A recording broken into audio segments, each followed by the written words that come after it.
Ang mabuting balita ng Panginoon ayon kay San Juan. Papuri sa iyo, Panginoon. Noong panahong iyon, sinabi ni Jesus kay Tomas, "Ako ang daan, ang katotohanan at ang buhay. Walang makapupunta sa Ama, kundi sa pamamagitan ko. Kung ako'y kilala ninyo, kilala na rin ninyo ang aking Ama. Mula ngayon ay kilala na ninyo siya at inyong nakita." Sinabi sa kanya ni Felipe, "Panginoon, ipakita po ninyo sa amin ang Ama at masisiyahan na kami."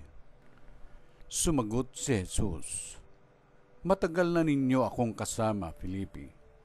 Diyata't hindi mo pa ako nakikilala. Ang nakakita sa akin ay nakakita na sa Ama.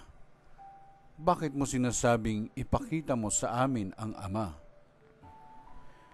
Hindi ka ba naniniwalang ako'y sumasa Ama at ang Ama'y sumasa akin? Ang mga salitang sinasabi ko ay hindi ko sinasabi sa ganang aking sarili. Ang Ama na sumasa akin ang gumaganap ng kanyang mga gawain. Maniwala kayo sa akin. Ako'y sumasa Ama at ang Ama'y sumasa akin. Kung ayaw ninyong maniwala sa sinasabi ko, maniwala kayo dahil sa mga gawang ito. Sinasabi ko sa inyo, ang nananalig sa akin ay makagagawa ng mga ginagawa ko at higit pa rito, sapagkat pupunta na ako sa Ama.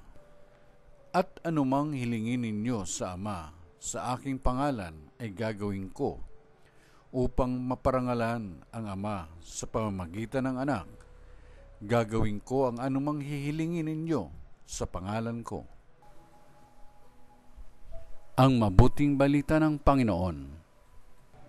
Pinupuri ka namin, Panginoong Jesucristo.